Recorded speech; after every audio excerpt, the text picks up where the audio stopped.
So, I'm soon going to be welcoming to the stage our conference founder and chair, Dr. Ehab Shanti. Co-founder of Crosure Inc. and Commsure Limited, Dr. Shanti is an AI and network sociologist and senior consultant with nearly 20 years of experience at the nexus of global outreach, technology and development, including roles with the UNDP, UNESCO, and the World Bank. Award-winning social entrepreneur, Ehab also holds a PhD in digital sociology from the University of Cambridge. Welcome to the stage, Dr. Ehab.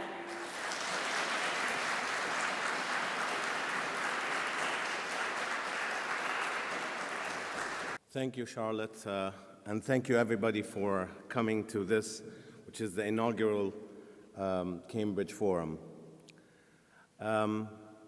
I stand before you today with like a deep sense of joy at seeing all these beautiful people gathered around.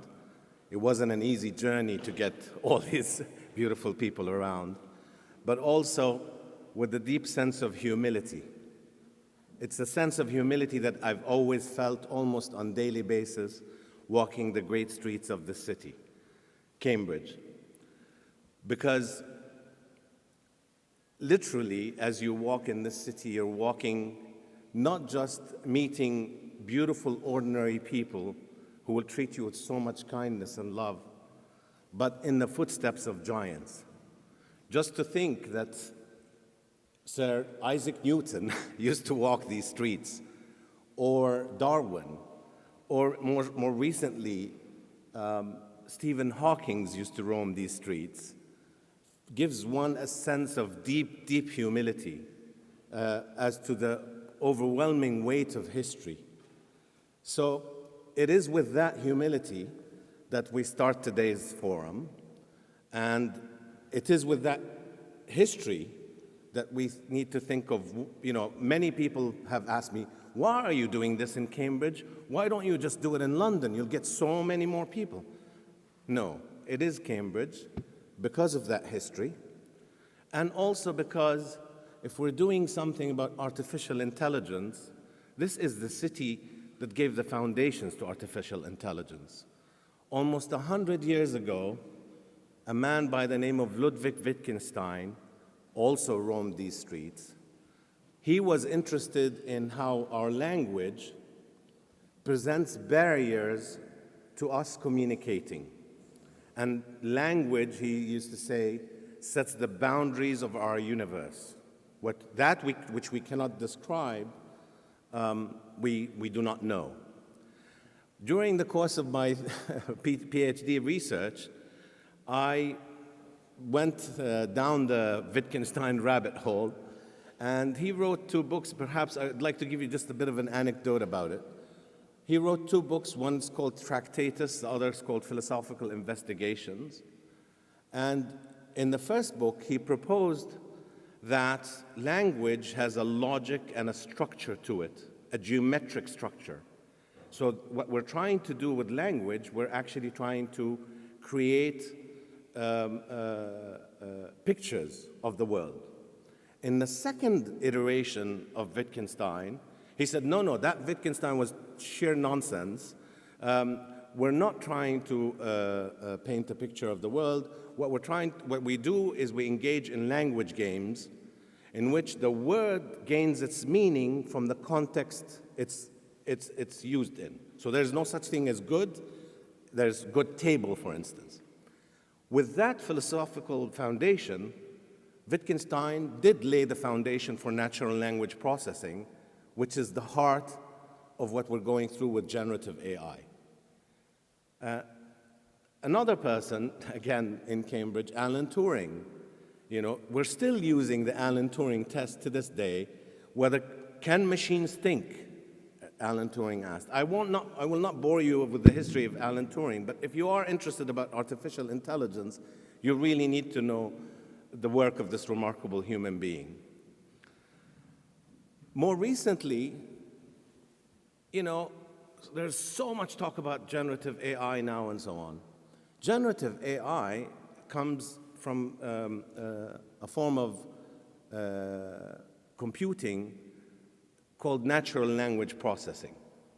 One of the greatest pioneers in natural language processing is Karen Sparks Jones, who was here at Cambridge. In 1964, she wrote a paper about semantic connections between words. Her work laid the foundation for generative AI.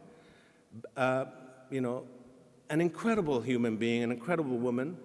She also is known to have said that computing is too important to be left for men, which is something I really love. So she was committed to empowering women and letting them enter the world of computing. So it is with that legacy, Cambridge has laid the foundations of artificial intelligence. So it's only fitting that Cambridge, holds the mantle for tech for good and so on. So what is this concept of tech for good? Right now, there's a general public apprehension about technology and AI especially. And I would not, as a sociologist, I fully share that apprehension. But we asked the question, is it possible that there is a case in which technology could be used as a force of good? And the answer is a resounding yes. I meet on a daily basis in Cambridge people who are doing research, engaged in enterprises, and so on, trying to create, use generative AI, use various technologies for good. We have many of them here. We have one of the most beautiful stories you will see is by Dr. Gareth Corbett and Tariq Hussain, and who have created, these are medical doctors at Addenbrooke and in London, who, instead of feeling overwhelmed by artificial intelligence and large language models and so on, thought, no, how can we, as doctors, embrace this technology, change it, alter it, make it serve human beings in a better way, and they created the Onion app. I urge you all to look at what these doctors, medical doctors, have done, because they built a language model on top of the large language model that uses medical science to empower patients with knowledge. A fantastic, emblematic example of the use of this technology for good. So that is the purpose of this forum. It is to explore technology for good and shed the spotlight and ask, how can we use technology for good? Nonetheless, I would be remiss if I didn't also acknowledge the tremendous weight that one has in dealing and with the incredible disruptive potential of artificial intelligence. So we're not just looking at the opportunities of AI, we are examining during this forum the challenges, and we will acknowledge the challenges. So one of the greatest panels in this forum is this incredible panel by experts, all from different fields, who will come and see if we can provide recommendations to the general public about what to do about AI. There's so many people, some say AI is a wave, others say it's the discovery of fire. Everybody's dealing with the impact of AI, but nobody's asking what should we do about it as a public. And the public, is apprehensive, rightfully so, as they should be. Because, for instance, some of what are algorithms, let's say?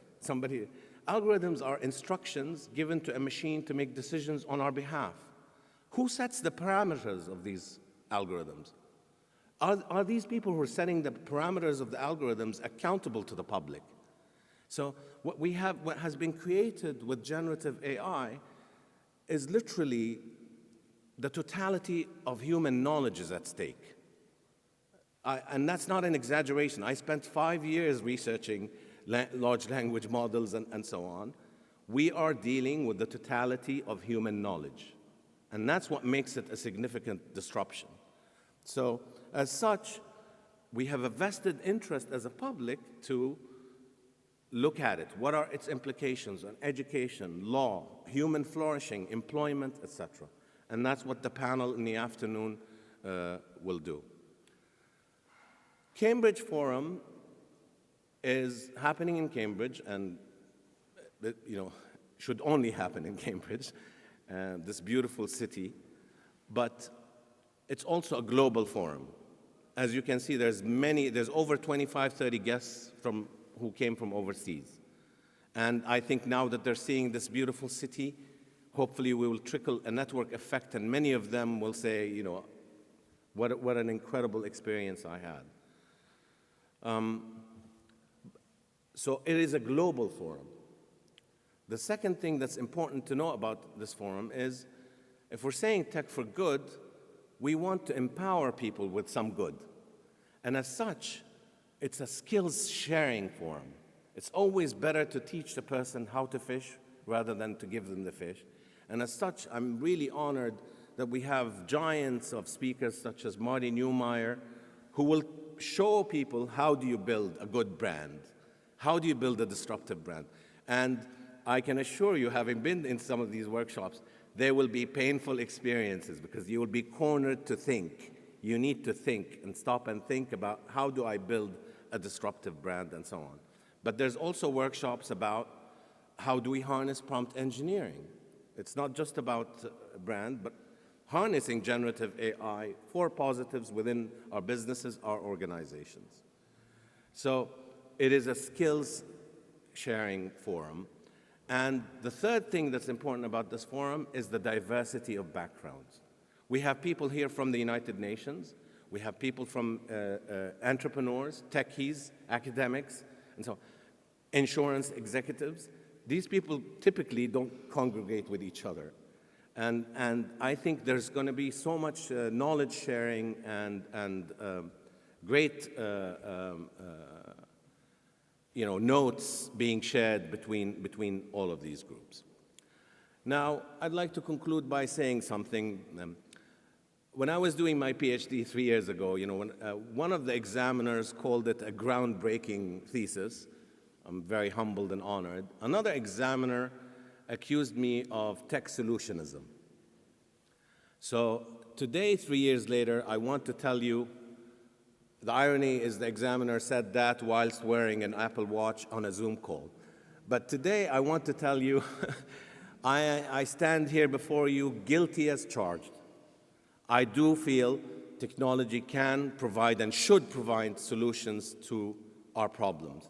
But it shouldn't be technology for technology's sake. It should be technology that marshals human ingenuity and innovation in the service of the goodness of humanity.